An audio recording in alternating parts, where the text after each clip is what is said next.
کیونکہ اگر نبی کریم علیہ الصلوۃ والسلام کے بیٹے ہوتے تو یہ سب کافی آسان ہو جاتا، چاہے آپ کا ایک ہی بیٹا کیوں نہ ہوتا۔ اگرچہ اس زمانے میں کسی بھی رہنما کی طاقت اور عہدہ اس کے پہلے بیٹے کو اپنی موت کے وقت منتقل کرنے کا کوئی عام رواج نہیں تھا، ایسی صورت میں وہ ہمیشہ چھوٹے بیٹے یا اس کے بجائے کسی اور قریبی رشتہ دار کے بارے میں بھی فیصلہ کر سکتے تھے۔ اگرچہ اس ضمن میں کوئی اور واضح وصیت نہ ہو تو روایتی طور پر بڑا بیٹا جانشین ہو سکتا تھا۔ تاہم نبی کریم علیہ الصلوۃ والسلام کے نہ تو بیٹے تھے اور نہ ہی کوئی نامزد وارث۔ عربی زبان میں ابتر کے لفظی معنی کٹا ہوا ہوتا ہے،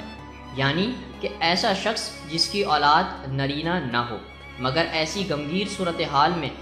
نبی کریم علیہ الصلوۃ والسلام کا وقت رخصت آ چکا تھا۔ اگر نبی کریم علیہ الصلوۃ والسلام کا کوئی بیٹا ہوتا تو شاید پوری تاریخ اسلام مختلف ہوتی اور ان کی امت میں اختلاف، خانہ جنگی، حریف خلافتیں، سنی اور شیعہ کے درمیان پھوٹ جیسے مسائل ابھر کر سامنے نہ آتے اور ان سے بچا جا سکتا تھا۔ لیکن اگر نبی کریم علیہ الصلوۃ والسلام کی پہلی بیوی حضرت امہ خدیجۃ الکبریٰ رضی اللہ تعالی عنہا نے 4 بیٹیوں کے ساتھ 2 بیٹوں کو جنم دیا تھا، مگر دونوں بچپن ہی میں وصال فرما گئے اور نبی کریم علیہ الصلوۃ والسلام نے ان کے وصال کے بعد مزید 9 شادیاں کی تھیں، لیکن ان میں ایک بھی اس وقت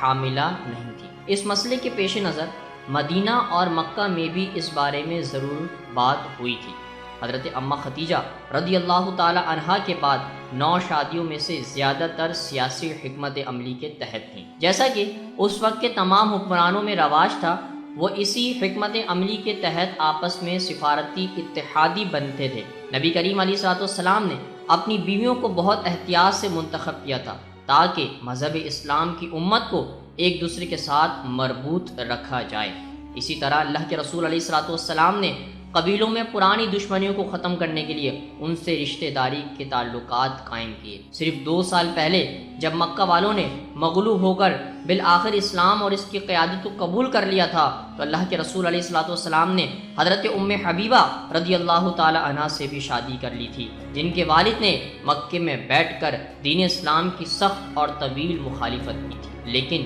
اس ازدواجی اتحاد نے ان مکے کے قبیلوں کے درمیان خونی اور نظریاتی خلیج کو پاٹ دیا تھا، اور اس طرح ایک بہترین سربراہ نے نئے اور پرانے خون آپس میں بہم کر دیا تھا، اور یہی اس شادی کا اہم نقطہ تھا۔